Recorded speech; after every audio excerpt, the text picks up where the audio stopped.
அஸ்ஸலாமு அலைக்கும் வரஹ்மத்துல்லாஹி வபரகாத்துஹு. அல்ஹம்துலில்லாஹ் ஸலாத்து வஸ்ஸலாமு அலா ரசூலில்லாஹ் அம்மாபாத்.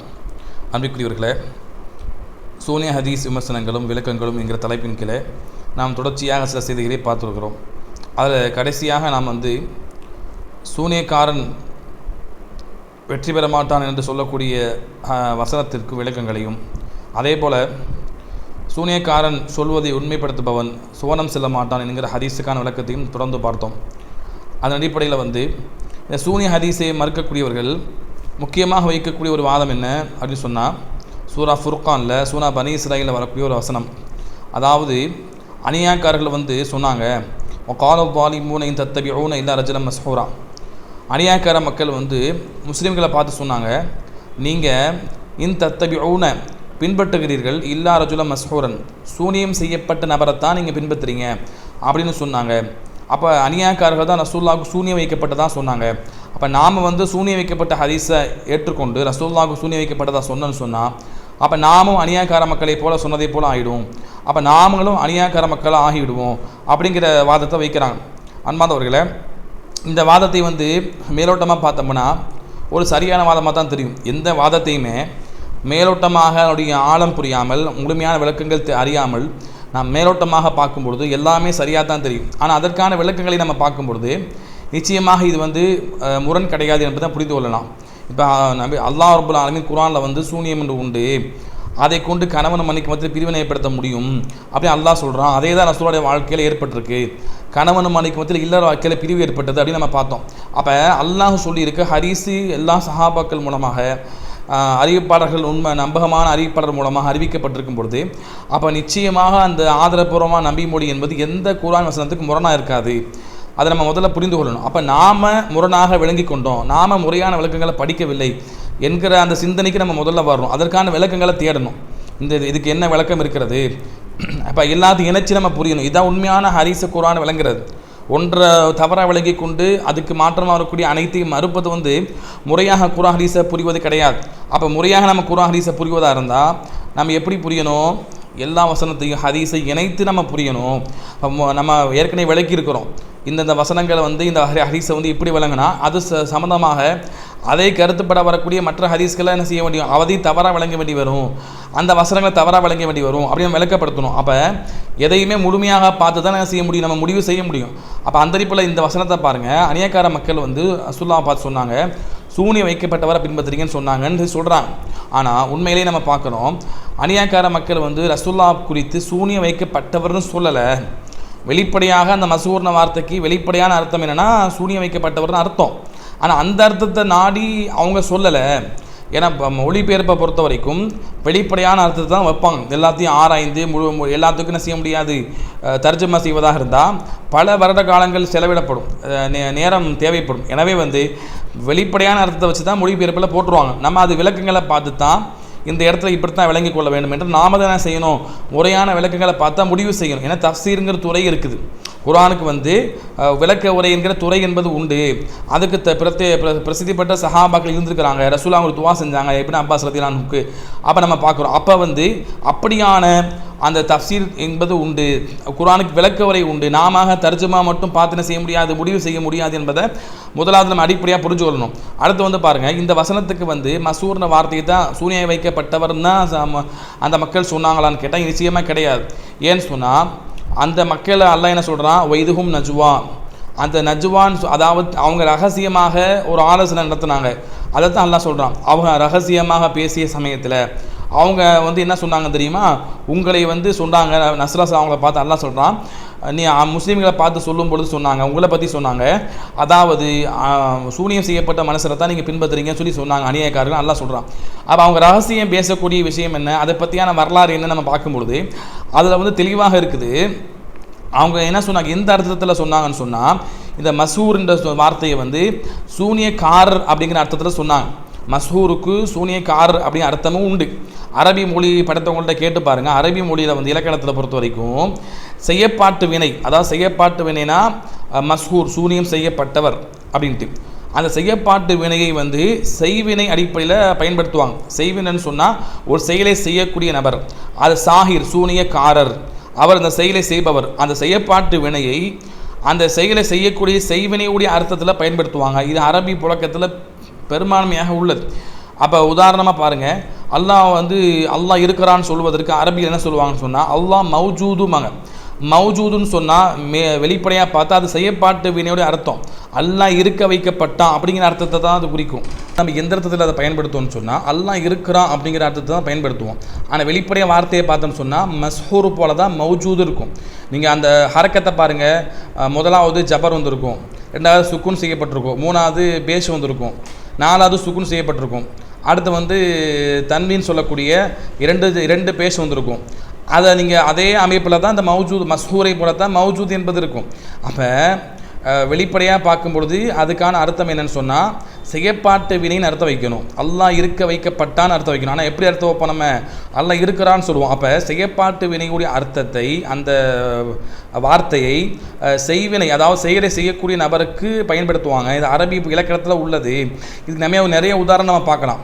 நான் ரெண்டாவது உதாரணத்துக்கு நான் வர்றேன். முதல்ல பாருங்கள், இந்த அநியாயக்கார மக்கள் என்ன சொன்னாங்கன்னு சொன்னால் ரசூலுல்லாஹ் பார்த்து சூனியம் செய்யப்பட்டவர்னு சொல்லலை, சூனியக்காரன் தான் சொல்கிறாங்க. நீங்கள் அந்த அநியாயக்கார மக்கள் அந்த ரகசியமாக முடிவெடுத்தாங்களா இல்லையா? ஹாஜிகளை தடுப்பதற்கு ரசூலுல்லாஹ் விட்டு மக்களை தடுக்கணும், ஹஜ்ஜுக்கு வரக்கூடிய மக்களை ரசூலுல்லாஹ் விட்டு தடுக்கணும். அப்போ அதுக்காக என்ன பண்ணாங்கன்னா ஒரு ஆலோசனை கூட்டம் வைக்கிறாங்க. அதில் வலிது பின் முகைரா சொல்லக்கூடிய ஒரு ஷைத்தா ரூபத்தில் ஒரு மனிதர் வருவார். அவர் ரூபத்தில் ஷைத்தா என்ன சொல்லுவான், அந்த சம்பவத்தில் வரும், அவங்க எல்லா கருத்துக்கள் சொல்லுவாங்க. இப்போ எப்படி மக்களை ரசூலுல்லாஹ் விட்டு மக்களை தடுக்கிறதுன்னு ஆலோசனை செய்யும் பொழுது அங்கே சொல்லுவாங்க, நீங்கள் இப்போ அவரை இது பைத்தியக்காரன் சொல்லுங்க அப்படிம்பாங்க, அது கவிஞரை சொல்லுங்க அப்படிம்பாங்க, அல்லது பைத்தியக்காரன் இது மாதிரியான வாசகத்தை சொல்லுவாங்க. அப்போ சூனியக்காரன் சொல்லுங்கன்னு அந்த வார்த்தையும் சொல்லுவாங்க. அப்போ அதெல்லாம் கேட்டு விட்டு வலிது பின் முகைரா சொல்லுவார், அதாவது நீங்கள் சொல்லக்கூடிய கூற்றுக்களில் எது சிறந்ததுன்னு சொன்னால் நீங்கள் அவர் கவிஞர்னு சொல்ல முடியாது, கவிதை மாதிரி குர்ஆன் கிடையாது, அவரை பைத்தியக்காரன் சொல்ல முடியாது, பைத்தியத்தை போல் அவர் உளரலை, எல்லாம் சொல்லிட்டு கடைசியாக சொல்லுவாங்க அவரை நீங்கள் சொல்லக்கூடிய வார்த்தையிலேயே அந்த கருத்திலேயே மிக ஏற்றமானது சாஹிர்னு சொல்லுங்க. இன்னஹு ஜாபி சிஹரின் யுஃபர்ரிகு பிஹி பைனல் மர்இ வ ஸௌஜதிஹி. அவர் சூனியத்தை கொண்டு மக்களுக்கு ஓதி காமிக்கிறாரு அப்படின்னு சொன்னாங்க. அதன் மூலமாக என்ன செய்கிறாரு, மக்களை கவர்ந்து இழுத்து கணவன் மனைவிக்கு மத்தியில் பிரிவினை ஏற்படுத்துகிறாரு. அதே போல் தாய் தந்தைக்கு மத்தியில், பிள்ளைக்கும் தகப்பனுக்கும் மத்தியில் பிரிவினை ஏற்படுத்துகிறாரு அப்படிங்கிற வாசகத்தை தான் அந்த மக்கள் சொன்னாங்க. அப்போ சூனியக்காரங்கிற அர்த்தத்தில் தான் இந்த வார்த்தையை அவங்க சொல்கிறாங்க என்பது அவங்களுடைய அந்த சம்பவத்தை நம்ம பார்க்குறோம். இது ரஹீக் மக்தூமில் 74ஆம் பக்கம் வருது, நீங்கள் பாருங்கள். அப்போ அந்த மக்கள் இன்னும் தெளிவாக சொல்லுவாங்க, ரசூலுல்லாஹ் குர்ஆனை ஒரு மரத்தில் இருக்கக்கூடிய பழத்தை போல அதை சுவைத்தான் எவ்வளோ சுவையாக இருக்குமோ அதே போல் இன்பமாக ஓதுறாங்க, எனவே தான் மக்களை பிரிக்கிறாங்க அப்படின்னு சொல்லி, இது எப்படின்னு சொன்னால் இவர் எழுத படிக்க தெரியாதவர் நபி, இவருக்கு சூரியத்தை சைத்தான் தான் கற்றுக் கொடுத்தது அப்படின்னு தான் என்ன செய்யப்பட்டிருக்கு. இந்த வசனங்களுக்கு ஃபுர்கானில் வரக்கூடிய வசனத்திற்கும் அதே போல் பனி இஸ்ராயில் வரக்கூடிய இந்த வசனத்துக்கும் தெளிவாக தஃசீரில் சொல்லப்பட்டிருக்குது. அப்போ அநியாயக்கார மக்கள் என்ன சொன்னாங்க, ரசூலுல்லாஹ் பார்த்து சூனியம் வைக்கப்பட்டவர்னு சொல்லலை, சூனியக்காரன் அர்த்தத்தில் சொன்னாங்க. அதுக்கு வரலாற்று சம்பவமே தெளிவான சான்றாக இருக்குது. இன்னும் அப்போ நம்ம வரலாற்று சம்பவம் தெளிவான சான்றாக இருக்கும் பொழுது நம்ம என்ன செய்ய முடியாது, இந்த மசூர்ன வார்த்தைக்கு வெளிப்படையான அர்த்தத்தை வைத்துக்கொண்டு அதுதான் அங்கே சொன்னாங்க முடிவெடுக்க முடியாது. அப்போ நமக்கு தெளிவாக நம்ம பார்க்குறோம் இந்த சூனியக்காரன் அர்த்தத்தில் தான் பயன்படுத்தினாங்க நம்ம பார்க்குறோம். அடுத்து பாருங்கள், இன்னும் தெளிவாக நீங்கள் பாருங்கள், பனி இஸ்ராயிலுடைய அத்தியாயத்தில் அல்லாஹ் சொல்கிறான், அங்கேயும் 107ஆம் வசனம் அல்லாஹ் சொல்கிறான், மூசா அலைஹிஸ்ஸலாம் அவங்களுக்கு அவங்கள பற்றி பேசுகிறான். வலக்கத் ஆத்தைனா திஸ்ஆ ஆயாத்தின் பையினாத், மூசாவுக்கு 9 விதமான அத்தாட்சி நம்ம கொடுத்தோம் அப்படின்ட்டு சொல்லி போட்டு சொல்கிறான். ஃபஸ்ட் அல் பனி இஸ்ராயில், இதை பற்றி பனி இஸ்ராயில் மக்கள்கிட்ட கேளுங்க.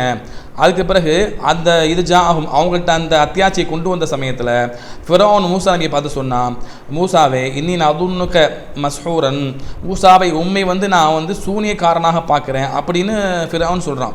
அவ்வளோ அத்தாட்சியை நிகழ்த்துறாங்க. அத்தாட்சியை பார்த்துட்டு சொல்கிறான், சூனிய கலையின் மூலமாக நீ நிகழ்த்துறீங்க அப்படின்னு தான் சொன்னான். அந்த மக்களை பொறுத்த வரைக்கும் ஒரு அத்தாட்சி நிகழ்த்தப்பட்ட சூனியத்தின் மூலமாக ஏற்படுத்தப்பட்டதுன்னு தான் அவங்க சொல்லுவாங்க. அதைத்தான் ஃபிரௌன் சொல்கிறான். மூசா அலைஹிஸ்ஸலாத்தை பார்த்து மஸ்ஹூர்ன வார்த்தையை தான் அங்கேயும் சொல்கிறான். அந்த வாசகத்தை நீங்கள் பாருங்கள்.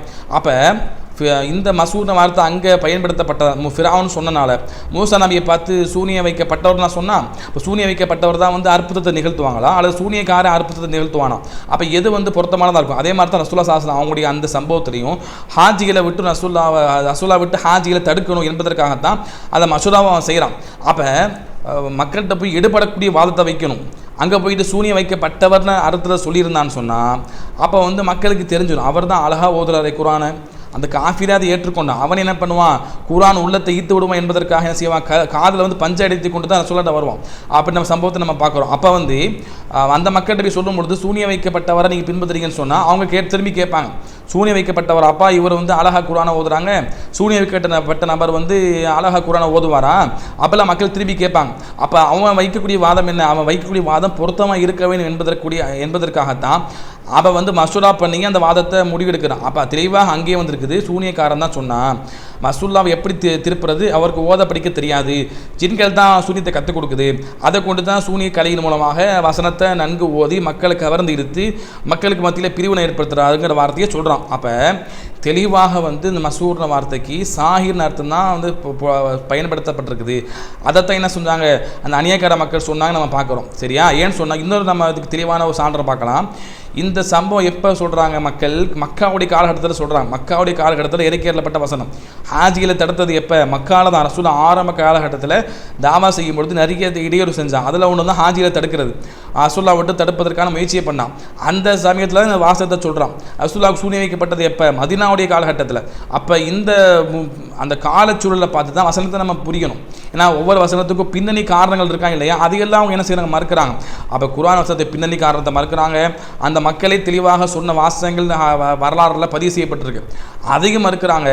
மறுத்துப்பட்டு என்ன செய்கிறாங்க, இவங்களாம் என்ன செய்கிறாங்க, ஒரு மேல் வெளிப்படையான அர்த்தத்தை வைத்துக்கொண்டு அதுதான் அந்த வசனம் சொல்லுதுன்னு சொல்லி தவறாக சித்தரித்து ஹதீஸை மறுக்கிறாங்க. அப்போ யதார்த்தமாக எப்படி நம்ம புரிய வேண்டுமோ, மற்றப்பட்ட துணை சான்றின் மூலியமாக எப்படி நம்ம புரிய வேண்டுமோ அப்படித்தான் நம்ம புரியணும். அப்படி புரிந்து தான் எல்லாத்தையும் இணைச்சி வச்சு நம்ம புரிஞ்சால் ஹதீஸை மறுக்க வேண்டிய தேவையில்லை என்பதை நம்ம புரிந்து கொள்கிறோம். அப்போ வந்து மார்க்கத்தை முறையாக நம்ம புரிய வேண்டும். அதே போல் எல்லாம் நம்ம இதுவரைக்கும் சொன்ன விஷயத்தை நீங்கள் தொடர்ச்சியாக நீங்கள் பார்த்தீங்கன்னு சொன்னால் எல்லாமே எப்படி தவறாக புரிஞ்சுருப்பாங்க. அதை தவறாக புரிஞ்சால் மற்ற வசனங்களை ஹதீஸ் தவறாக புரிய வேண்டி வந்துடும். அப்போ அது எல்லாத்தையும் சேர்த்து வச்சு இணைச்சி வச்சு புரிவது தான். இன்னும் நம்ம பார்த்தோம், இந்தந்த விஷயங்கள் நம்ம இணைச்சி வச்சு புரிஞ்சுருக்கிறோம், ஆனால் முரணாக தான் இருக்குது. அப்படி நம்ம சுட்டி காமிச்சோம். அந்த அதாவது தொற்று இல்லைன்னு சொன்ன ஹதீஸ் இருக்குது, தொற்று உண்டுன்னு சொன்ன ஹதீஸும் இருக்குது. அதை எப்படி நம்ம முறையாக நம்ம புரிகிறோம், அதே போல தான் இவைகள் என்ன செய்ய வேண்டும், நம்ம முறையாக இணைத்து புரிய வேண்டும். எது முறையாக இணைத்து புரியாமல் போனோம்னு சொன்னால் இன்னும் ஹதீஸ்களை மறுக்க வேண்டிய நிலைமை தான் ஏற்படும். எனவே வந்து ஹதீஸை முறையாக நம்ம புரியணும். ரசூலுல்லாஹ் இப்படி செய்யப்பட்டிருக்குமா, இப்படி ரசூலுல்லாஹ் செய்வாங்களா, இப்படி நடக்குமா, அப்பெல்லாம் எதிர் கேள்வி கேட்கக்கூடாது. இருக்கிற ஆதாரத்தை வைத்து நம்ம என்ன செய்யணும், இப்படி செய்யப்பட்டிருக்கின்ற முடிவெடுக்கணும்னே தவிர நம்முடைய அறிவியை பயன்படுத்தி வசனத்தை தவற விளங்கி கொண்டு துணை சான்றுகளை பார்க்காம, பின்னணி காரணத்தை பார்க்காம, அரபி இலக்கணத்தை பார்க்காம நாம தவறாக முடிவெடுத்து கொண்டு ரசூலுல்லாஹ் அப்படி சொல்லியிருப்பாங்களா, இப்படி சொல்லியிருப்பாங்களா, நம்மளாம் என்ன செய்ய முடியாது, புதிய ஒன்றை ஏற்படுத்த முடியாது. அப்போ இருக்கக்கூடிய வசனங்கள் ஹதீஸ்களை வச்சு தான் நம்ம புரிய வேண்டும். அதுதான் முறையான தெளிவான குர்ஆன் ஹதீஸை ஏற்றுக்கொள்ளக்கூடிய ஒரு பக்குவமான முறையாக இருக்குமே தவிர நாம தவறாக முடிவெடுத்து கொண்டு அந்த முடிவெடுத்த அந்த வாதத்தை சரி கட்டுவதற்காக குர்ஆன் வசனத்தை வந்து தேவையில்லாமல் ஹதீஸோட மோத விடுறது, தேவையில்லாமல் ஹதீஸை தப்பத்தவரமாக அர்த்தம் வைக்கிறது, இது வந்து என்ன செய்யணும்னு சொன்னால் நம்மை வந்து ஹதீஸை விட்டு தூரமாக்கும், ஹதீஸை மறுக்கக்கூடிய சிந்தனையை நமக்கு ஏற்படுத்துவோம். எனவே சொல்லப்பட்ட விஷயங்களை, மார்க்கத்தை இருக்கக்கூடிய விஷயங்களை இணைத்து புரிந்து முறையாக புரிவதன் மூலமாகத்தான் முறையாக ஹதீஸை நம்ம அணுக முடியும், ஹதீஸுகளை மறுப்பதை விட்டும் நாம் தவிர்த்து கொள்ள முடியும். அப்படிப்பட்ட மார்க்கத்தை முறையாக நாம் சிந்தித்து செயல்படக்கூடிய முறையான விளக்கங்களை முறையான அறிஞர்கள் மூலமாக அறிந்து கொள்ளக்கூடிய மக்களாக மாறுவதற்கு அல்லாஹ் ரப்பல் ஆலமீன் பேசுகிற எனக்கும் கேட்கிற உங்கள் அனைவருக்கும் அருள் செய்வானாக. அஸ்ஸலாமு அலைக்கும் வரஹ்மத்துல்லாஹி வபரகாத்துஹு.